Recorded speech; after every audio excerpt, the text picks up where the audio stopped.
Again, what we want to be sure is that you listen to others, respect others' opinions, agree to disagree, share the airtime. We want to be sure that we get to everybody's questions, and please make sure to silence your cell phones. Oh, I have to go quickly. Okay, so we're going to cover a couple of things. First, we'll cover the presentation of the policy framework. Then we will, and that's going to be presented to you by Murray Myers, who's one of our transportation administrators in our department. We'll also talk about the draft update to the TOD zoning code, which I'll be presenting. And then we'll talk about the community engagement and next steps in public meetings, which Kristen Ramirez from NHSD will be presenting. Then we'll get to the audience Q&A. And then that'll give us an opportunity, or give you an opportunity to visit with us independently, so we can talk about these boards that are back here, and Murray will go into the explanation of those. So, transit-oriented development. Transit-oriented development is an opportunity to address rising costs related to transportation and housing by creating these development patterns that encourage density and improved access to a range of uses such as jobs, retail, services, schools, as a result of an enhanced transit corridor. So what we need to do as a city is make sure that we have policy changes in place so we can enable that to occur while still protecting our established, vibrant neighborhoods. So the framework and the updated zoning code that we're working on is the first step in a multi-phase process that we've been doing. The first phase of this process is to make sure that we adopt a framework, which is basically a roadmap to get us where we need to go, and adopt the recommended changes to the zoning code by December. The next phase is to take those recommendations within the framework and develop a transit-oriented strategic implementation plan. This is very similar to our housing policy and our strategic housing implementation plan process that we did several years ago to adopt that SHIP. So we're following that same kind of process to get to a transit-oriented strategic implementation plan. So the process started late last year with the creation of what we call a technical working group under the Housing Commission, whose charge was to work on recommendations to update the UDC so we can support housing near transit. Our Removing Barriers subcommittee under the Housing Commission continues their efforts to implement the Strategic Housing Implementation Plan with a focus to provide recommendations within the policy framework that address housing affordability and anti-displacement, which was a common theme that we heard during the early engagement efforts with our focus groups, with our meetings with community members, over and over again. So we wanted to be sure that those recommendations were in our policy framework. And we'll go into those in a little bit with the rest of the presentation. Following the creation of the technical working group, a CCR was submitted, which is basically a council consideration request to create a transit-oriented development plan.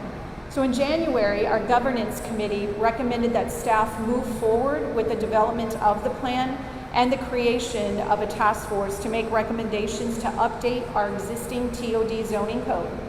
So all this work, the framework plus the update to the zoning code, ultimately culminates with the development of what we call the transit-oriented policy framework. So now I'm going to hand it over to Murray. Thank you, Ken. So I'm going to go back a couple steps and talk about the difference between TOD, TOC, and TOP. I know some of y'all refer to it as TOD, so I guess we could look at it as TOD, TOC, TOP. So we've talked a lot about the different acronyms. The city departments internally, we've debated what's the best ones to use. We've talked with VIA. Everyone has their different perspective for which term works the best, and what we realized is it's really all three. So if you look at TOD, or transit-oriented development, that's one singular development, that's one property, one building. Transit-oriented communities is the space or the area around the bus stop. That would be a combination of buildings, a mix of uses with better connectivity with bike lanes and better pedestrian pathways. TOP, or transit-oriented policy, is the overall view. That is the citywide view of how we make more active communities accessible. So if you were to take this a step further, some of y'all are well aware of the different departments and their expertise and what they work on. Development services, for example, they may be focused solely on TOD, transit-oriented development, one singular building. Departments like planning, transportation, sustainability, neighborhood housing services, we're looking at a broader view of transit-oriented communities. City Council, the City Manager's Office is looking at transit-oriented policy, which is the broader overview policy for the entire city. So just wanted to cover those really quickly because we may use them interchangeably.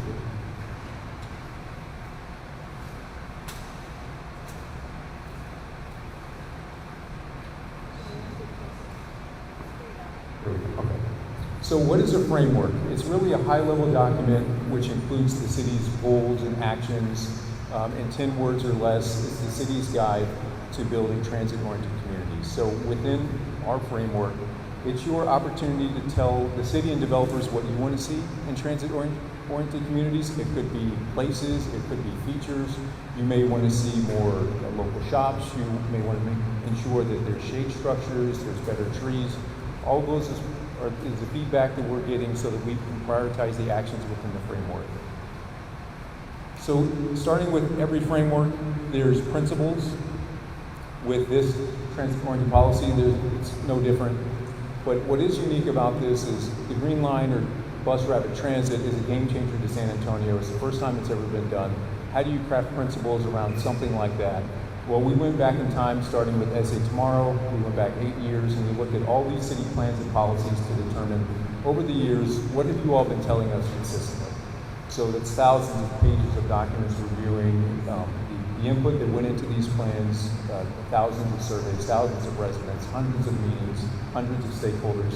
And what we found through that analysis was we consistently heard that resilience, housing affordability, economic opportunity, health and quality of life, multimodal connectivity, and equity were the primary focus for all residents in all plans. So this framework is no different. But how do you take the principles and turn them into actionable items? So we used those 5 principles and we crafted objectives under each one and actions under those. So objectives, think like a high-level goal, for example, multimodal connectivity, enhance first, last mile connectivity through coordination and targeted infrastructure improvements. A high-level goal, if you were to tell City Council, this is what I want, it could be interpreted in several different ways, which is why we have actions under each objective, which is clear on how we would achieve that objective. So resilience, one of the objectives is ensure public spaces consider heat relief and design with a focus on the most vulnerable populations. So you'll start to see there are principles, there are objectives or goals, and then there's actions under each one. It's kind of like playing with Nintendo Wii. See if I can get the motion right.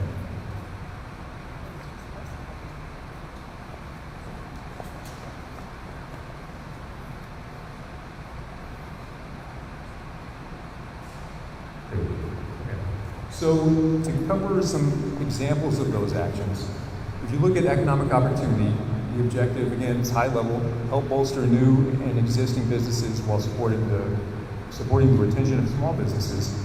A specific action, and there's 60 actions within the framework, they're broken down between the 5 principles. This specific action would be provide additional support to small businesses along the ART corridors.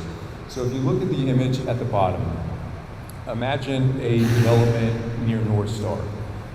The city may own the property, a developer comes in, it's a public-private partnership. Well, the city can then guide the rules for that leasing and say, well, out of the ground space, let's make a certain percentage of it affordable for small businesses or local businesses. That's one idea that could be included within the framework, and it's an action that we would like to hear from all of you on. Another one, maybe easy, where I just walk over and take this thing. Okay. So, looking at the actions, some of you all have seen this presentation before. One example is a walk-shed survey within half a mile of all ART stations. So what that is imagine the bus station and a half-mile buffer around that bus station. We would look at all the infrastructure gaps, whether that is broken sidewalks, no existing sidewalks, no ADA sidewalks, what are some pedestrian improvements that need to be made, like mid-block crosswalks, maybe we need better bike lanes. Another factor that we're looking at is looking at the heat vulnerability map from the Office of Sustainability, how we ensure that there are trees along that walk shed. All of those are being considered, and I just want to make it clear that along the green line, there's 26 stations. What we're looking at doing is a walk shed analysis for some of those stations, because with every city, there's limited budget, there's limited resources. We'll probably do these in phases.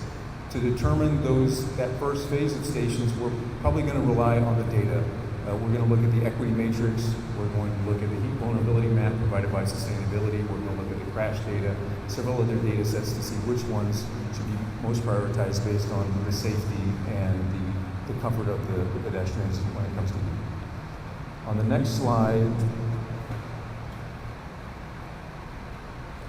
for health and quality of life, this one was coordinated with Metro Health. So Metro Health had a couple of concerns. One of them was related to air quality.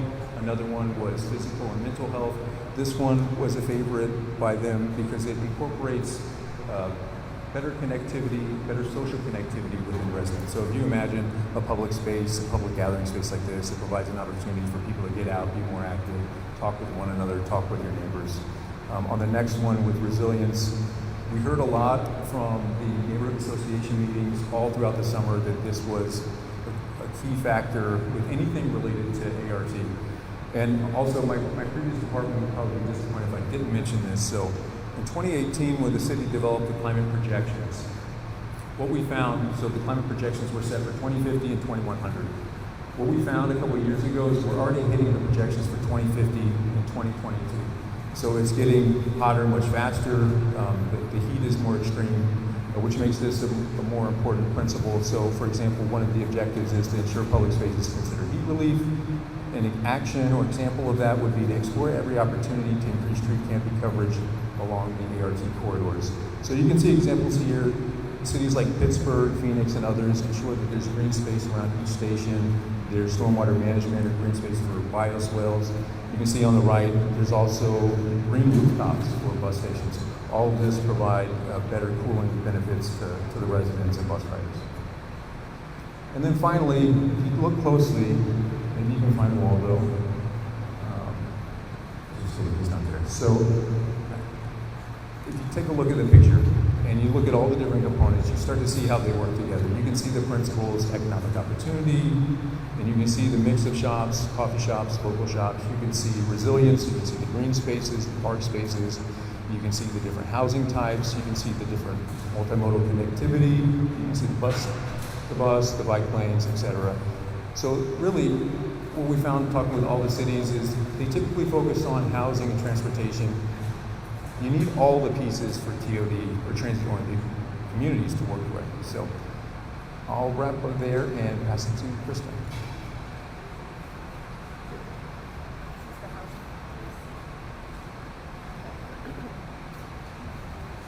And I'm going to ask Sarah to come over here and jump in for this section. She's been clicking on the other screen, so she's in sync with everything that we're doing, so thank you, Sarah. No problem, Kristen. All right, so earlier Pat shared kind of who's been involved in doing the work behind the framework of these recommendations. And for housing, we've had a uniquely engaged presence in this work. I want to acknowledge Commissioner Abe is here. He's part of our housing commission. Thank you so much, Abe, for being here. And yes, he does moonlight as Santa at Christmas. So the Housing Commission had two working groups creating these recommendations, as Kat was saying. The technical working group looked specifically at the code in our development code and sent their recommendations to the TOD task force. And the Removing Barriers Committee looked at, kind of what are all the other policies that need to happen in order to make the kind of TOD that we want to see in San Antonio. So I'll talk a little bit about what those are on this screen. So TOD, the recommendations for the technical group were really ninefold. The first is today, almost all of San Antonio is eligible to apply for TOD zoning. And that's because today, if you live within half a mile of a bus stop, which most of us do, you can apply for TOD zoning.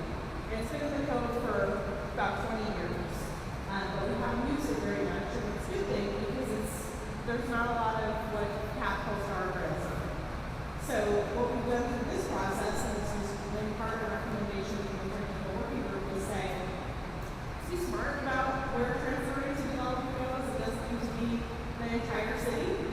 We've got an opportunity here with the B investments coming through. Let's make it just along the advanced rapid transit lines where there's that frequent service. And let's define what we really mean when we say. So when they say it's eligible, they're saying make it a little bit narrower in areas where there are lots of development, specifically already establishing community members, and a little bit wider in places where you would expect to see more growth because today we have parking lots, strip malls, etc. that kind of absorb growth where neighborhoods are not overstored. That leads into the second point, which is context sensitivity. I think a lot of times when we think of TOD, we see pictures in our minds of like high-rise buildings like you would see downtown. And that certainly can be part of TOD if TOD is downtown. But TOD can also be in neighborhoods, in which case it's not going to look the same. It could be duplexes, fourplexes, things that look just like they fit right if they were in the neighborhood because they do. And the next point is supporting middle housing. So this is a term that we use to describe kind of every type of housing that is between single-family homes and then like multi-family apartment complexes. So all the things in between those, like fourplexes, duplexes, courtyard, private apartments, even ADUs. We used to be able to build a lot of those on the code, so you're probably thinking, well, like, oh, I have that in my neighborhood, and you very well may. But our current development code is a lot more restrictive of that type of development, and we know that it creates a lot more naturally occurring affordable housing, so we want to make sure that people are able to do that kind of building. Number 4 is a bit wonky, but what it means is typically when we're regulating development, we use a term called density, which means the number of units in the building or number of people that can live on the lot. In TOD, that's sort of the goal is to maximize the number of people who can live near rapid transit and access the buses. So the technical working group proposed instead of regulating density, which we want to see high density where we can, regulate the form of the building. So that means, how far, where is the building in relation to the sidewalk? How high can it be? How much of the lot does it take up? So when you're walking around or driving around your neighborhood, you kind of experience the forms of massive buildings. That's what we propose to regulate to the For those of you who are familiar with neighborhood conservation districts and historic districts, TOD does not supersede those. So any historic requirements for neighborhood conservation take precedence over any kind of TOD and other types of zoning. So we want to confirm that. Number 6 is planning and collaborative on how we implement. So as you know, when VIA starts construction on these investments, there's going to be some infrastructure changes to roads, to sidewalks. So how do we work with other public entities, CPS, SAWS, of course, VIA, to make sure that we're coordinating our construction and not tearing up the sidewalk and then coming back a year later and tearing up the same sidewalk, right? Logical. So number 7, this is a really important point, is maximizing how we affordability into the areas. And this specifically talks about, in this case, new development. So when we see what is today a parking lot, used car lot, something like that, maybe in the future becoming housing, how do we make sure that that housing is affordable for people who can live there and rent there? And lastly, reducing barriers to development along rapid transit corridors. And these are additional transit support amendments, like reduce or eliminate restrictions that the TOD task force discussed. So, switching gears to the removing barrier subcommittee, they were looking at all those other policies, right, aside from the code. And so they created kind of a framework for the planning groups to start using the community when the station areas get underway. And so they recommended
here. So the final principle was housing affordability. We want to point out that after looking at all the principles, this is each of the boards. So you'll see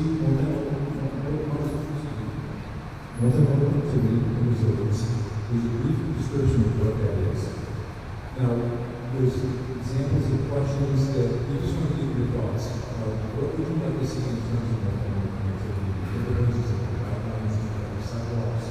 For resilience, we want to know, is this in terms of resilience, looking at tree coverage, or is it coverage of bus stations, bus stops? Some people requested air-conditioned bus stops. Whatever it is resilience, we're going to do. And then on the final board, we have all the principles put together. So going back to the objectives and actions, the 60 actions that we can do. Every city we talk to, best practice state we talk to has limited budget, limited resources. The city can't implement all 60, so we need to know from you which ones are the priorities that economic opportunity, resilience, connectivity, health and quality of life, housing affordability, we see these different boards, and so we're going to put stickers in the paper. So make sure to stay after it and let's see that which principles, which principles are most important to you, which ones are the priorities, and then give us examples of what you'd like to see that. All right, so I don't need the mic, I need the clicker though. All right, so with that, I'm going to cover a little bit about the changes to the TOD zoning code. So as Sarah had talked about earlier, the current TOD zoning code was actually adopted back with the original adoption of our Unified Development Code, which basically lets people know what those development regulations are. And our UDC was adopted back in 2001. So in over 20 years, the TOD zoning district has only been used 3 times. So as Sarah mentioned again, the current TOD is currently allowed anywhere within a half mile of a bus stop, and I have a map to kind of show you what that looks like. And this means that there are no guardrails that are limiting it. It's also, again, not context sensitive to neighborhoods. There's no height limitations, no rear setbacks. It's just basically a great district to use when there's vacant property so you can create a mixed-use development near a bus line. So this process is only to update the code, so as it allows for options for development while respecting those neighborhoods. So this process, again, does not rezone any property. That means that the applicants will still have to go through a rezoning process so they can utilize the new TOD code and still be required to go through that public hearing process. So again, this process to update the code does not rezone any property. So why is there a need to update the code? So again, TOD is an opportunity to realize benefits along our dedicated advanced rapid transit corridors. These benefits include compact, livable, and walkable neighborhoods and multimodal transportation access while strengthening and sustaining our established neighborhoods. So to provide a recommendation on the updated code, the task force was created earlier this year after governance committee said go ahead and move forward, and includes representation from 13 registered neighborhood associations and council districts and 13 residents that represent organizations that are experts in transportation, development, and housing industries, as well as some partner agencies such as VIA, Centro, and our Metropolitan Planning Organization. The task force began meeting in February of this year. In total, the task force met 7 times over 8 months. Additionally, the process included the formation of what we call a subcommittee that included 23 residents, including members from the task force and others from different areas of the city. The subcommittee was formed and asked by the task force to kind of do a deeper dive on the applicability or the eligibility of who can utilize the TOD zoning district and the language to protect existing residential neighborhoods, especially in the core of our city, the original 36 square miles. The subcommittee met 8 times over 2.5 months to provide a recommendation to the task force. About almost 50 community members were part of this process. I'm going to go a little bit into some of the recommendations that the task force is recommending. Several amendments to the code include the creation of the 3 categories of TOD zoning districts. The first one is a transition district that is reserved for residential uses at a maximum of 5 units. It allows for a mix of housing types to address our need for additional housing, and this district serves as a transition for more intense districts. The mixed-use district category allows for a mix of uses such as retail, service, office, and residential uses. This category includes 4 distinct levels of intensity, so it can allow for additional height. But this district is to promote compact, walkable, and sustainable neighborhoods. And lastly, the hybrid industrial district allows for a mix of light industrial and other uses with 2 levels of intensity for additional height. It's a district that you would typically see at intersections of major arterials such as highways and the transit corridor. The work of the task force also includes recommending standards that protect neighborhoods from incompatible development. The code now incorporates standards that currently exist in our UDC, including height restrictions that ensure height compatibility with abutting single-family homes that you see on that first graphic. The task force also recommended some unique standards that include characteristics to create pedestrian environments, such as minimum distance between doors along the corridor and window requirements to create those transparency effects instead of a large amounts of blank walls. So as I mentioned earlier, the current TOD zoning district allows anyone to request to rezone within a half mile of any bus stop. That means that all of the properties that are represented in orange on this map are eligible to rezone to the current TOD zoning districts. That's over 300 square miles of our city. TOD should be specific to corridors that have a high capacity transit corridor or component so that you can focus the density and intensity along those corridors. So the subcommittee and the task force tackled this and recommended a process that allows us to create the guardrails for appropriate TOD applicability, and this is what it looks like. What you see here now is the applicability has been narrowed. That means that the number of properties that are eligible to rezone are now narrowed to just a smaller space, which is now just 3 square miles. And it's only applicable to our advanced rapid transit corridors as they are designated by VIA. So this is more of a zoomed in map of what you just saw on the previous slide.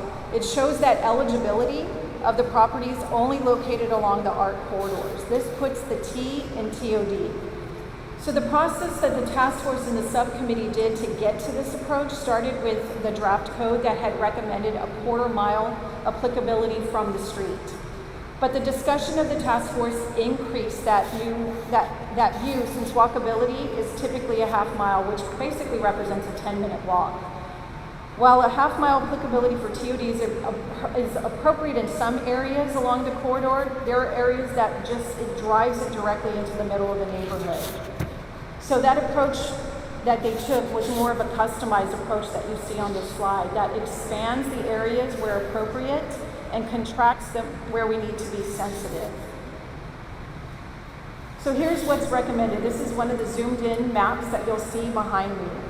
So it's a process that requires stakeholders from neighborhoods and businesses to participate in the development of those boundaries along the ARC corridors. Through this process, maps are created to illustrate the boundaries that allow property owners to request to rezone to the updated TOD code.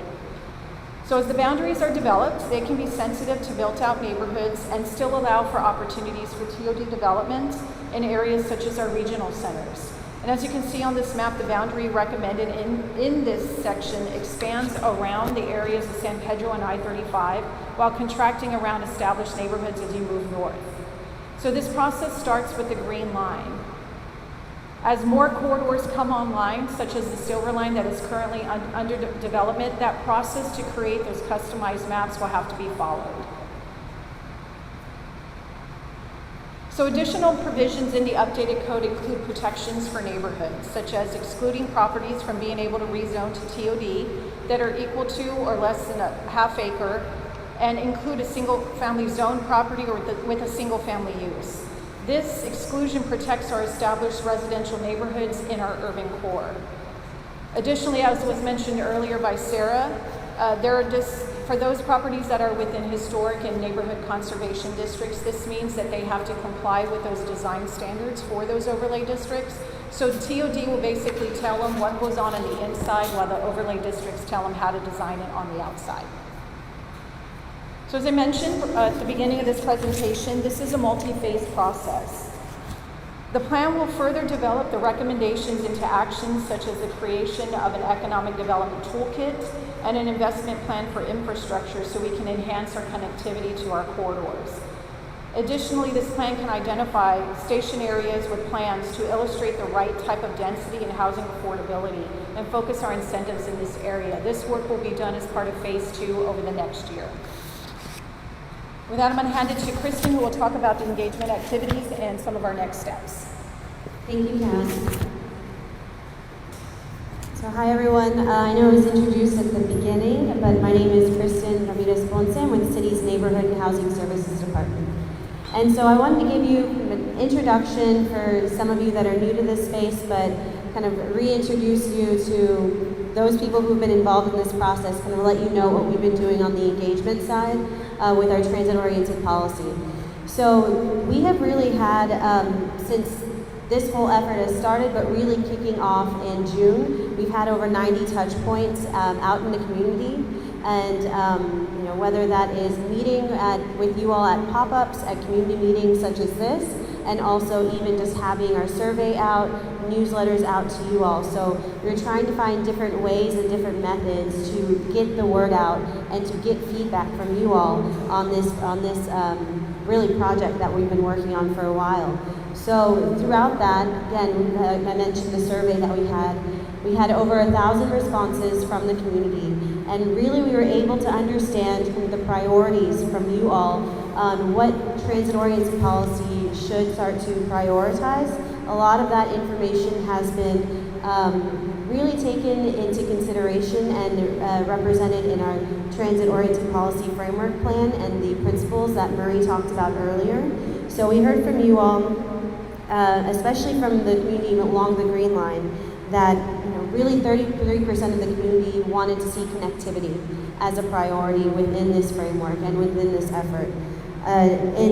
Next up, 31% also prioritized walkability. So we tried to integrate all of this throughout the policy or throughout the principles and strategies that Murray mentioned earlier. So really this continuous types of engagement, your feedback is going to continue to shape the draft framework plan and the draft code that we have available today. It is not finalized at this point. We have a couple of hearings dates that I'll talk about in the next slide, but just wanted to let you know that this opportunity is still open for community engagement.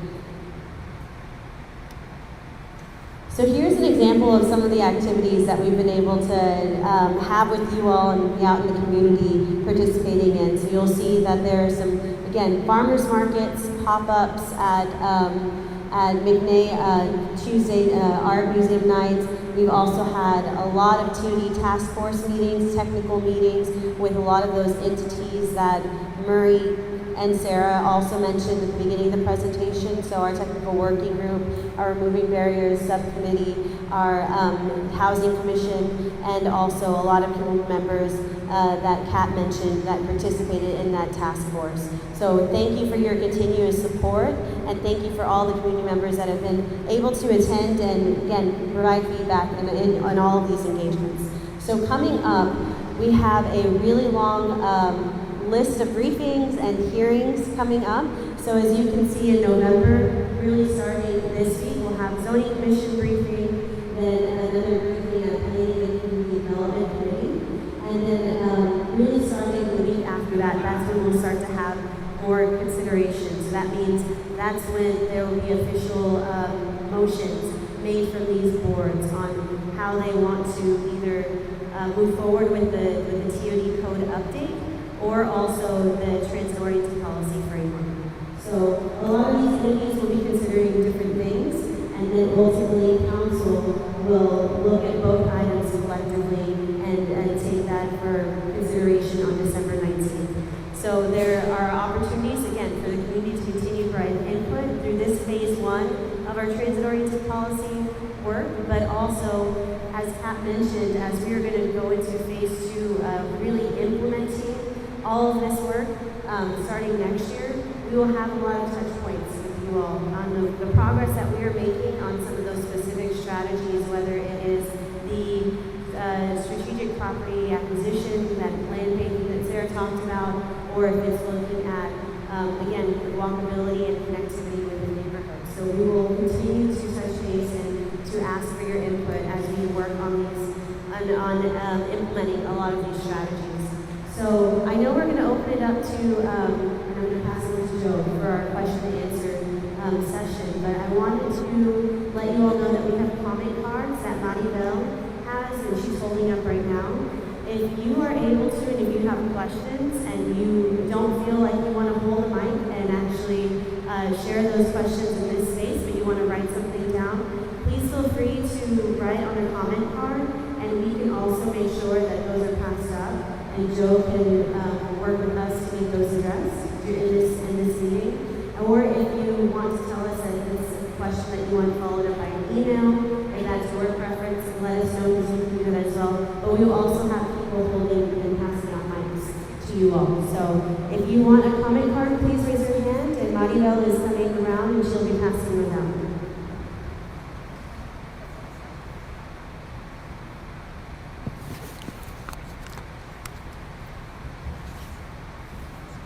If anybody's finished with their comment card, we'd love to hear from you. If you've got a comment card for us to pick up, we'd love to know about Fossils back there too. Just raise it up high and we can start answering some of your questions as they come in.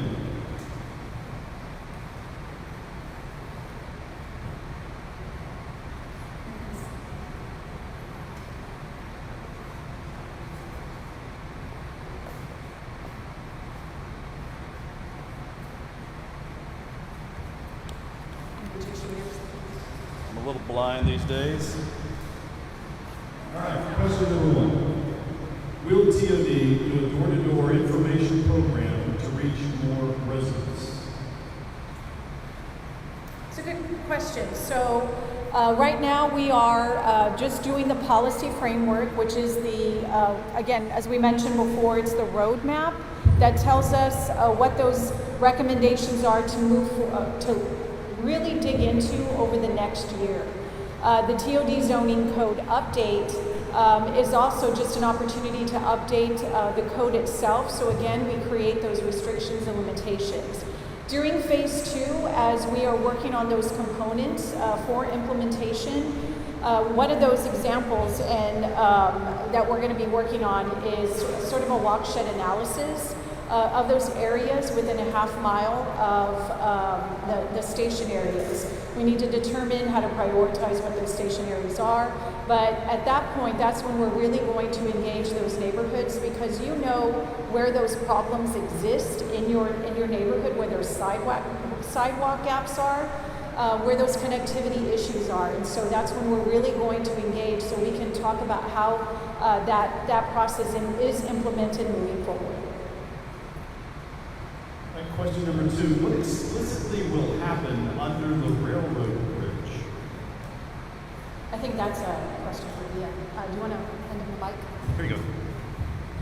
Yeah, so essentially it's going to be center running down to Holmes Drive. Once we pass Holmes Drive, it goes back into a mixed traffic feature. That's a historic bridge, so we're not going to touch that bridge.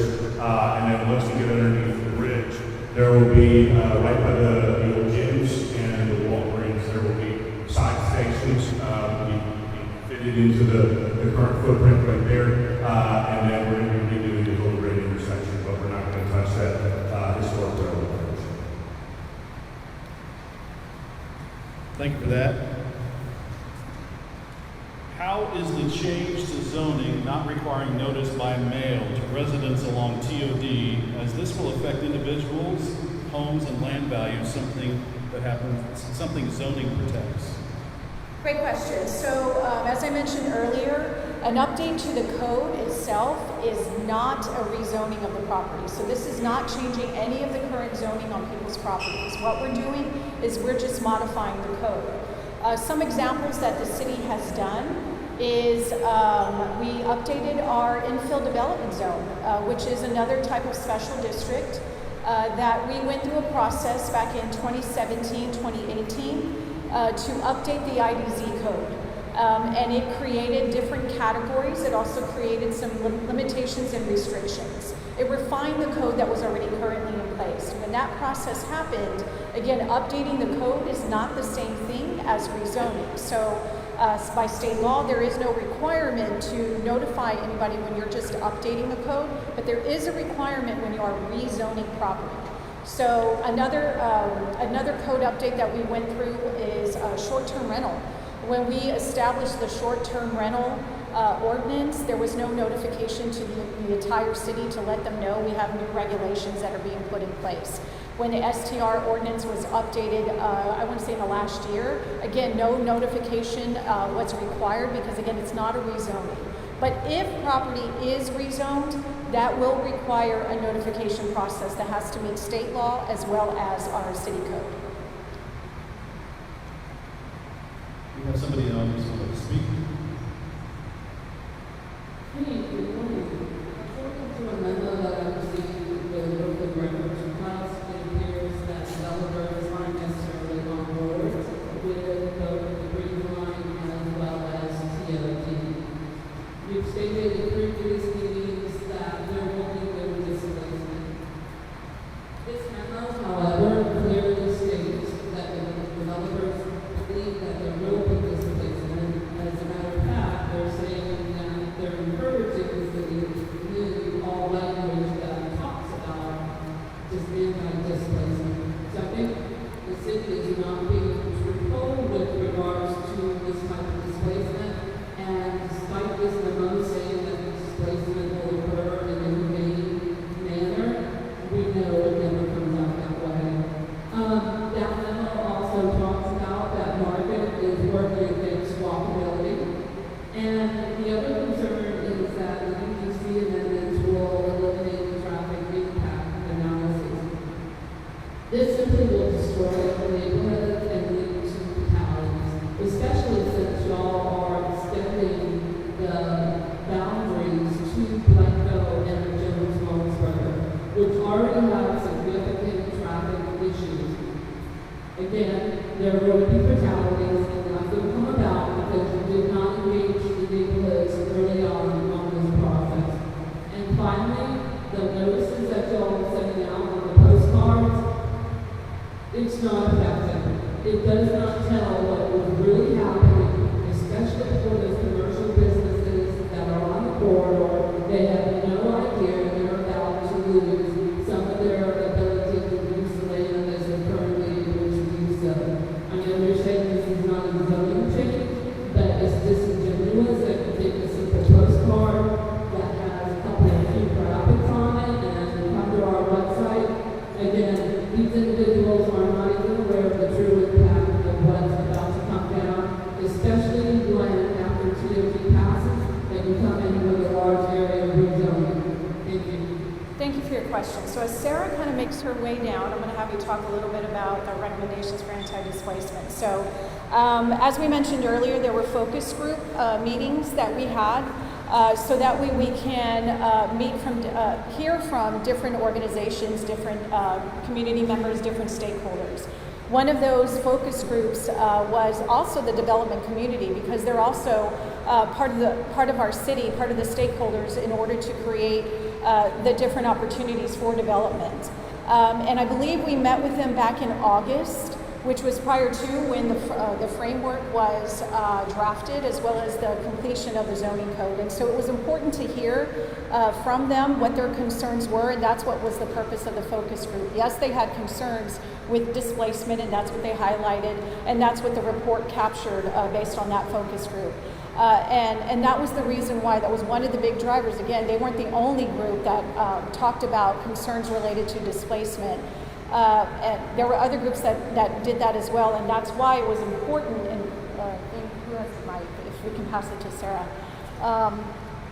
That's why it was important to make sure that the recommendations put forward in the framework address those concerns. So Sarah, go ahead if you want to add anything. Sure thing. So any city incentivized development has to affirm that there will be no displacement caused. So for whatever reassurance that might be to your question. And the rest of the strategies that we have in the framework really have to do with people's concerns around rising costs in neighborhoods. So for today, I'm sure everybody in this room, if you have property taxes, they've gone up. If you've got rent, it's gone up. if we can ensure that our areas are accessible to more people, that added supply is what helps keep those costs down and prevent that displacement. So thank you. Thanks. And then lastly, your question related to traffic impact analysis. I don't want to get into the weeds on the traffic impact analysis, but it basically tells you what do you need to mitigate once you bring development. What lane do you have to add? What right turn only lane do you have to add? Where do you have to widen streets? Since VIA is coming with the construction on San Pedro, they're actually already taking care of that infrastructure. So a TIA for any type of development that would need it would not be required to do anything. So basically we would be telling them, okay, to spend $50,000 on a report where I'm not going to require you to do anything because it's already being taken care of. So traffic impact analysis is a little different, and it tells you what that mitigation is. Again, it's not rezoning. So as you saw on that map earlier, those are the properties that have the ability to have it today.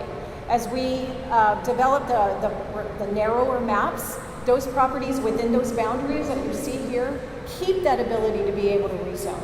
Again, this process doesn't place TOD on them. It keeps their ability, their eligibility to be able to rezone. They're eligible for 100 zoning districts today.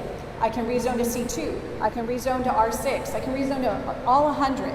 Those within the boundary keep that. Everybody outside of the boundary now has 99 districts. That's what those maps represent. So again, what they have the ability to use today for the applicability line that goes towards Blanco, they keep that ability. They're not required to rezone to TOD. It is just another tool in the toolbox that they can utilize should they want to. That's what those maps represent. Question from the audience. What are the plans for the construction phase, specifically with traffic redirection and neighborhood impact to the TOD differences moving traffic into adjacent neighborhoods? So right now we're in the final design phase. We got to 30% design through the environmental process. By the end of the year, we'll be at the 90% design phase. And so with that, we're currently looking roughly April of next year, we'll start construction. Right now we're doing some boring to look at some of the utilities that are in there, so we're still in our pre-construction phase. But we're not going to be constructing the entire corridor all at the same time. Roughly January, we'll be able to bring you a phasing plan. So the corridor will be broken down into 6 different segments, and each segment will be the only area under construction at a time. So we'll be able to, we're going to hold another series of open houses in the March timeframe so that we can invite everybody in, let you know, hey, if you're in this neighborhood, it's in this area of the corridor, your area, your segment will be under construction from this time to this time.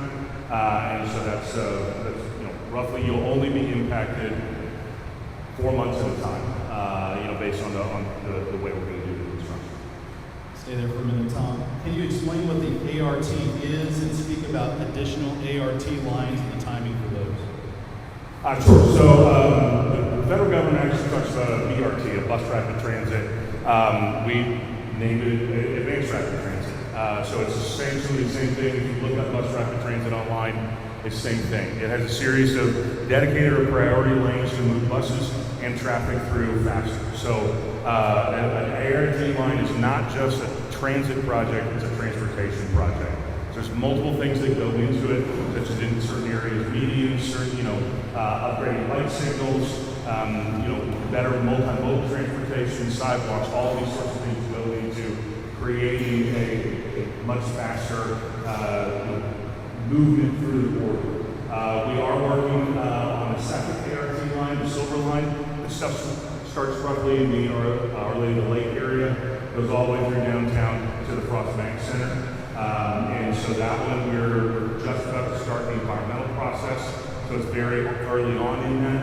We have had two different public meetings this year, some in January and then in September. So we're proposing stations on that 7.2-mile corridor for the second ART. Thanks for that. Conferring with Murray here because their third question on here. Your presentation spoke about resiliency, mainly public spaces. What about developments? So if you take a look at the framework, go to SASpeakUp/TOD. Within the resilience section, there's about 12 key actions. Some of those address the buildings, precisely, specifically. So it requests or recommends incorporating solar panels, better energy efficiency ratings, so that, we're talking about heat, but let's say, for example, if there's a severe storm, how can that building stay online during a major flood event? So there are recommendations within the framework that take a look at around the bus station and also specifically towards the building with better codes, more EV infrastructure, solar infrastructure, and then providing like bioswales and green infrastructure, tying into some of the great work that we're doing. Thank you. I think we have a question in the crowd. My name is Ray Cadenas, and I just want to thank y'all for your presentation because I think y'all put in a lot of hard work. The last time I spoke, some of my close friends basically told me that it didn't really make much sense, and so I thought long and hard to try to basically express the way I feel. So I'm always in favor of the ideas that are presented. However, I'm always disappointed if we let down during the implementation of the plan. An example would be north, 21 south, 410 west, San Pedro, Lego, Baltimore to one area, which I also think is going to be causing problems in this area if we're limiting stuff, right? So it's when people are planning this stuff, they don't always take it into consideration. They don't always take into consideration everything that's goes into everything, right? So I do not trust the plan, and especially when Bianca over there, who was part of that committee meeting, what she said was she made some recommendations for some items to go to the subcommittee. And during that subcommittee, during her recommendations that were trying to go to that subcommittee, basically she was shot down. And I'm actually having some of those same problems in my neighborhood currently, where I feel like I'm bringing up stuff, and it's simple stuff, and yet it's kind of like ignored or passed along or not taken care of, and that's actually a big concern for me. So part of that concern for me is the limited resource and lack of transparency and accountability to simple requests. A response to a concern of mine by Public Works in reference to the following request that I'll share in a second was we made these changes in 1998, and then they basically told me that everything's still working good and there's no issues. We did a great job back then.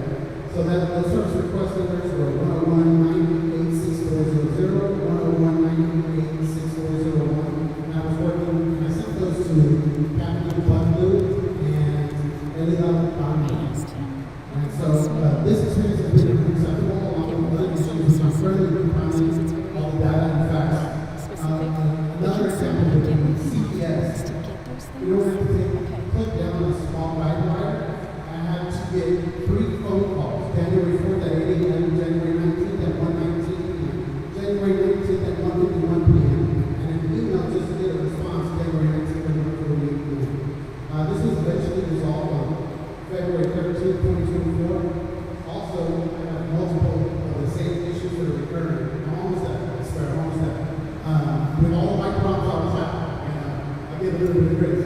So I met with the CPS meeting there February 2nd, 2024, and discussed another issue.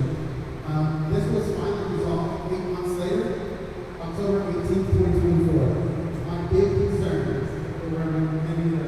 is the limited amount of resources that are already straight in my neighborhood, and then adding a whole bunch of extra people to this area with already strained resources is really going to impact our community.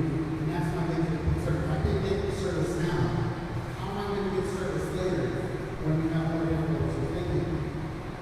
Appreciate that. And we can meet with you. We have some of those tickets that are still unresolved. We will have them try to push the files after this meeting. So let us know after this meeting. We'll get together with you and see if we can get some of those outstanding issues done. We appreciate it. Question, is TOD a base district or a special district? What is the difference? Good question. So our Unified Development Code, our zoning provisions, we have 3 types of categories of zoning districts. There is a base district, which is the normal type of districts that you probably see today if you're familiar with zoning on pieces of property. It's like your C2 commercial districts, our 6 single-family residential districts, MF 33, that's a multifamily district, 33 units per acre. Those are basically your conventional, your traditional type of districts, known as the base. There's overlay districts, which you might be familiar with. Again, the historic overlay districts that are for historic neighborhoods. Neighborhood conservation districts is another overlay. River improvement overlay is another overlay district. Airport hazard overlay is another district. Edwards Recharge Zone District is another overlay district. They have different standards based on what kind of restrictions that they want to place on specific areas of the city. Then there's what we call special districts. And special districts, again, is another category in our code that covers all of the other things that are basically a blend of the base districts and your overlay districts. So it's going to tell you what goes on inside it, but it's also going to tell you how to design it. And some of those special districts are like our infill development zone districts. That's a special district. We have what's called an MXD, mixed use district. That's a special district. TOD, transit-oriented development, is another type of special district. Again, the blend of the base and the blend of the overlay. And it's special because it's unique in that there is, again, things that we want to control about what goes on inside it, how to use it. And there are things that we want to make sure that it looks a certain way, which is why you have those design standards. Again, the base plus the overlay equals special. Thank you. Question for Via. Are you considering having internet services at transit stations to reach the neighborhoods nearby? All our buses are equipped with free Wi-Fi. It's much tougher. If you drive by and see our next-gen stations, those aluminum-colored stations, if you see them lighted up, it's actually because they have solar panels on top. So it's much harder to connect the station as it is the bus. So we're going to have free Wi-Fi on the bus, most likely not at the stations. Thank you for that.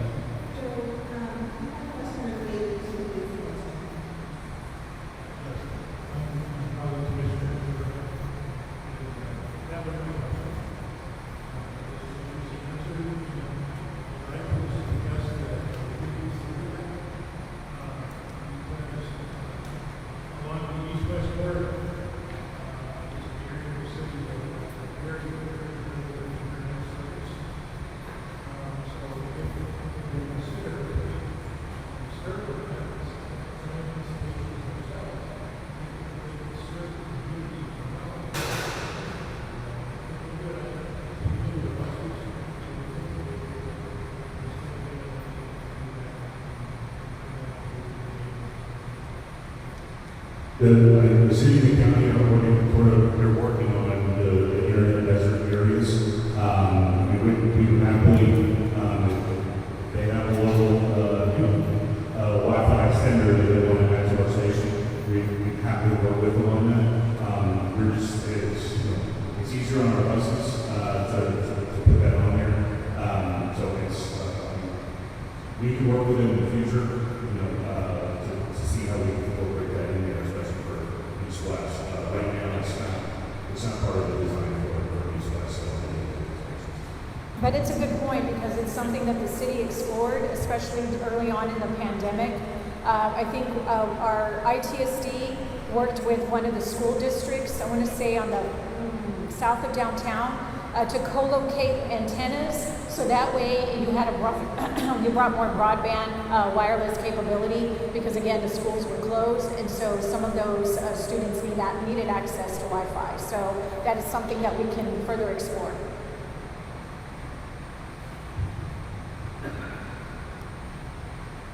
Thank you for your presentation. I have a few questions.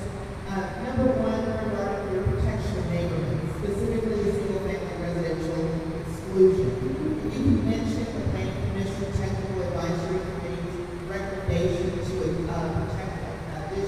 allow additional protections, specifically within the urban core. We talked about the crack, the original 36 square miles. I think it's important to note that while the TOD zoning had not been used, one of TOD's friendly sisters in the zoning categories like using zoning, which negates the parking requirement, negates the traffic impact analysis, and offers some of the very things that are going to be offered with this revised revision to TOD. Then I have a question for Vita. Great presentation about creating green initiatives adjacent to bus stops. I live right here off of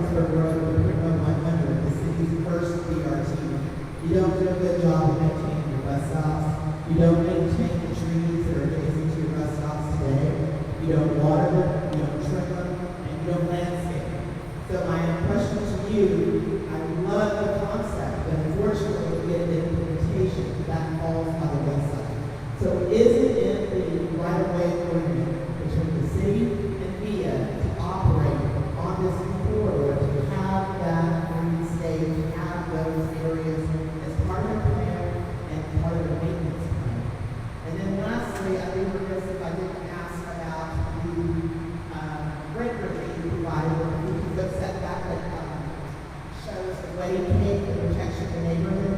There were trees that were planted between the development and existing single-family home as a buffer. Are those trees in the code today? I couldn't remember if they were or not, and I think they are. Just wanted to make sure that's because it is important when you do build density adjacent to single-family homes. Thank you. So I'll speak to the first one and then the last one, and then I'll hand it to Tom for maintenance. So as you can see on this slide, it says that the original recommendations from the task force was to exclude properties that were equal to a half acre or less that had a single family zone with a single family use. When it went to Planning Commission Technical Advisory Committee, their recommendation was to exclude all single family zone with single family uses within the CRAG, no matter the size. And the CRAG is the original 36 square miles of the city. So if you think of standing outside San Fernando Cathedral downtown, if you look south, the south line is Division. If you go east, it's near more or less North New Braunfels. If you go north, it is Hildebrand, and if you go west, it is near or around Southwest 24th Street. That's the original 36 square miles. So any properties, any single family zone, single family use properties within that area would not be allowed to request to rezone to TOD. That is a recommendation from that Planning Commission Technical Advisory Committee that Planning Commission has to consider, and if they agree with that, that would be part of the recommendation, and that would be part of the code moving forward through the approval process. The landscape buffer, yes. So one of the things that the task force recommended was to make sure that our landscape buffer provisions, where you have a buffer, a landscape buffer between a certain type of zoning district and a single family zone property, is a requirement, and that's put in place. It's an existing requirement today, and it's going to be included in the transit-oriented development code. So that's why we show the trees, because that is a requirement. Yes, where we have areas where we're, a lot of these are renderings right now. They're making the decision on where exactly the landscaping is going to go. We are going to provide the services in order to, water that'll be included in the construction process. I believe, Daniel, correct me if I'm wrong, I think it's like a 3-year period that it's with the city or with the VIA, and then it turns over to the city. And I think it's also part of the tree mitigation fund that could be used for that. Yes, that's right. So the city and VIA have been working together to utilize the tree mitigation fund. So in terms of the latest plans, I think they're looking at about 200 trees or over 200 trees within the tree mitigation fund. If you're familiar with Appendix E within the code, that's where the list will come from. Basically, Texas natives will handle the drought conditions. But yeah, I think within the tree mitigation fund, there's 3 years of maintenance. So that will be the trees installation and the maintenance will be paid for by the city. I've got one here. Was there any consideration given in allowing eligibility for transit-oriented zoning around the major bus hubs, like Crossroads, Medical, or Ingram Transit Centers? Why or why not? Any consideration given for TOD eligibility there? So again, when the task force and the subcommittee was talking about what TOD should be used for, transit-oriented development, the focus really was about high-capacity transit. So it's continuous high-capacity transit along a corridor. There are zoning districts that currently exist today that we call transit-oriented supportive type land uses, supportive type zoning, and that includes our mixed-use districts, our infill development zone districts. So that way you can bring that type of density, that type of mixed-use development to other areas that are not along an advanced rapid transit corridor. So at areas that are around the park and rides or anything else that has multiple users. you can utilize other districts to bring forward that mixed-use capacity. So you don't necessarily need TOD to do that for every station or for every park and ride or for every transit center. That's why we wanted to be sure that TOD was focused, because we had other available districts to be able to accomplish what we want to accomplish everywhere else.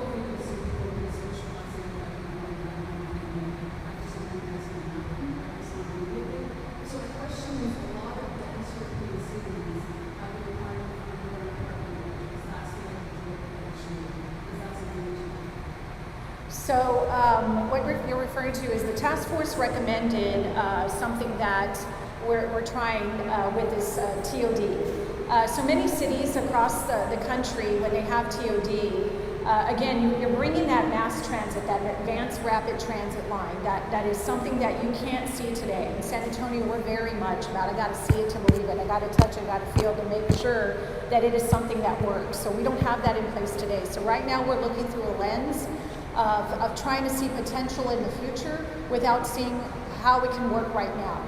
So again, if you close your eyes and you think about the future, if you think about that advanced rapid transit line moving up and down the corridor, and people are getting picked up every 10 minutes to get to their destination, you put that in place, then people now have the choice, instead of having to own a vehicle if they're living along a transit line. And so a lot of those cities have parking codes that have been updated. We have a 60-year-old parking code. Our parking code was adopted in the 60s and has not been overhauled or changed. And so it's very difficult to make, it doesn't make any sense to make developments of today have the requirements to a parking code for a code that's 60 years old. So many cities have what we call, depending upon the use, the market dictates how much parking that you need. So if I have a commercial business, the market tells me that I need so many spaces based on the gross floor area of my use. If I have so many units in my home, that the market tells me this is how many on average that you need in order to provide parking. So those developments know in order to get financing and funding for the developments, they got to make sure that they check all the boxes before they get the financing. And one of those things is parking. So they essentially bring parking for their developments in order to make sure that it can occur. It's just that we're not requiring them to 60-year-old regs. So they may provide 10 spaces for a very small commercial business that they will need, because based on the clientele that they're going to get. Where our code says, oh, you need 40. You don't need 40. You need just the amount that you need for your use. And so, again, envision you have the transit line working today. Now you have that option that people can hop into. So our parking requirements are kind of meeting that new perspective for parking provisions. All right, we've got two more questions in the audience, and I want everybody to be able to go this to the board. So these are the last two we're going to take right now. Last three we're going to take right now, because we do want you guys to help us out over here. There's only good city community of taxi people, and if we have more low-income housing, that's going to be more taxes. What's true with housing, especially from around here, going up in taxes, they obviously want to be in their bank taxes. Repeat your question back, because I have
the next thing that we have to do is go to our state legislature and talk about what are the other things that we can do because they're still going up beyond the city tax.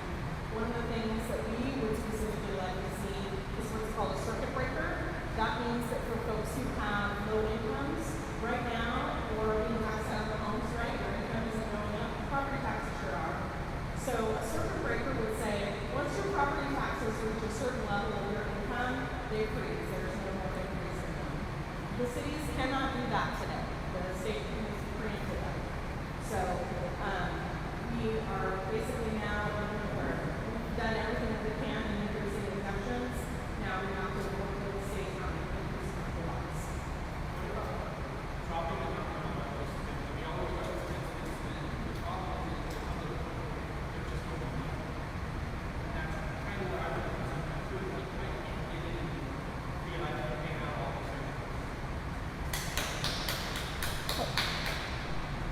So we pass our budget each year, goes through review based on a lot of input from community members on what their priorities are. For housing, we get a very, very small portion of the general fund. 2/3 of your general fund go to support police and fire. Everything else, parks, libraries, human services, housing, has the remaining third of the general fund. So that means that a lot of our tools, specifically for the housing, have to come from outside. So for every local dollar that we spend here in affordable housing, which was generally our housing bond, which got a lot of support from the community, we leveraged 2 more from the federal government or from private equity. So we're pretty proud of that ratio. We want to keep it up. But of course, any opportunity for us to increase it, we try to take money for federal grants and income from other sources besides conferences. Thank you for that. We have one discussion here.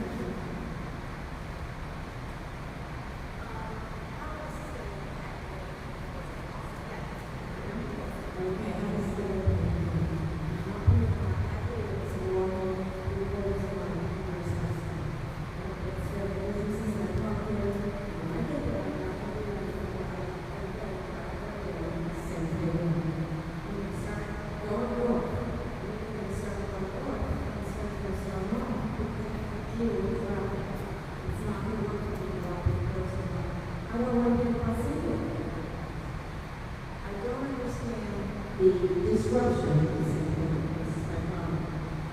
VIA, in their 2022 budget, made $51 million at a cost doing business of $222 million. And we still made $147 million. Oh, my goodness,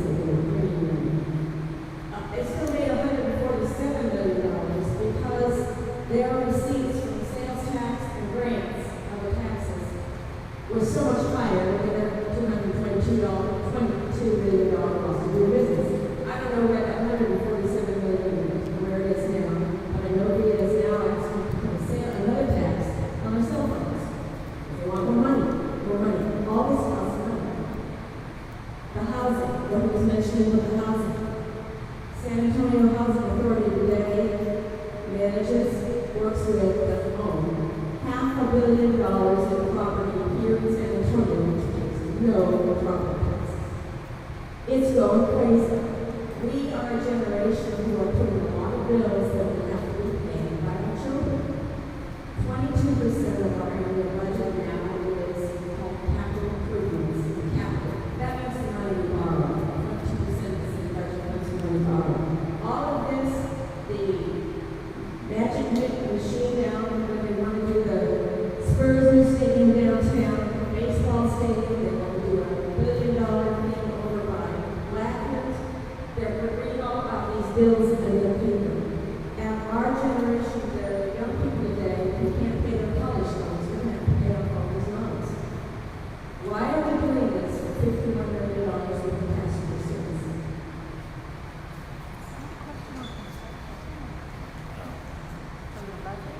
I'm going to attempt to answer that.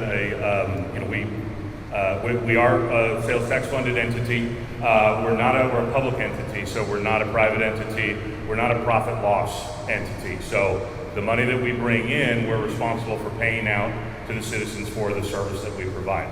We provide our service over 1,213 square miles. We have over 75 different routes, and then all of these are bus stops within the area. We have over 7,000 bus stops for 75 different routes. So all of this is to maintain and upkeep the system for 30 million plus trips per year. Now that's down from pre-COVID, but we're building back up. Pre-COVID, we were 42 million trips per year. So we're a public entity, so the money that comes in, we have to put out to provide the service. So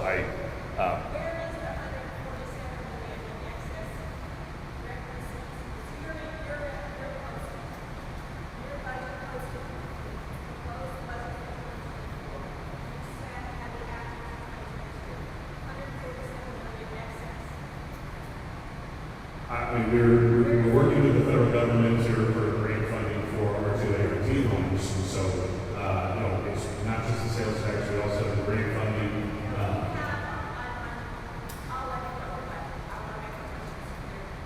Maybe afterwards the two of y'all can meet up.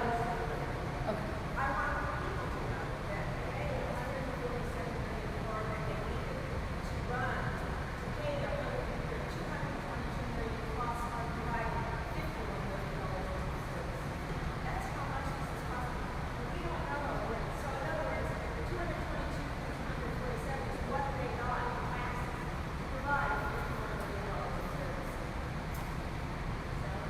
We provide a lot more than $51 million of service. Yeah.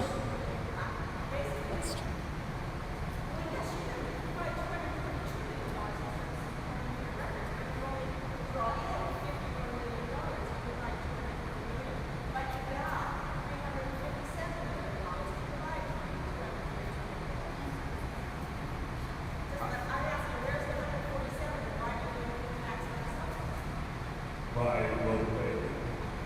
You said that we provide more than $51 million of service. You said we provide $220 million of service. As the economy grows, sales tax grows with it. So again, if you say we have an extra 147 over the 220, you're right. That's closer to $300 million or above $300 million, and that's going back into the system. Let's get to The the budget we last passed this year was over $300 million, and that's with all the different funds and the sources that they come in. Okay. Let's get to the last question. Thank you for the presentation. Earlier, wholeheartedly agree with the very thing, moving parking requirement is national thing. I served in the task force as an alternate, and the pitch there was that it would provide more affordable housing. It does no such thing. The median income in San Antonio is $60,000, and rents are taking almost 30% of that already. So it's not really affordable. Where it's provided will be provided without really being affordable to the rest of San Antonio. To suggest that the parking provider will be driven by market forces is disingenuous, because that's not the way the market works.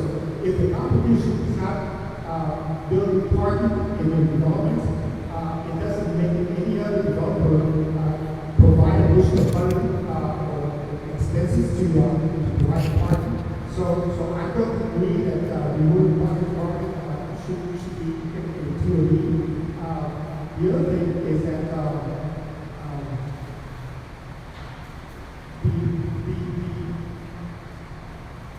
the parking to rule it is about 10 to 20 years in the future. What are the neighborhoods going to be doing meanwhile? Neighborhoods that will be having parking on side streets, especially on the east-west line where the streets are so narrow and you can barely drive through them. So if you have an answer for that, I would love to hear it. Thank you. Yep. So to meet parking requirements, the current cost of a parking spot can range from $2,000 to $10,000, depending upon the type of development that you're developing. So those costs add cost to the development, which then prices out affordability, because those costs are going to be passed along to the end user. And so that's why parking is expensive.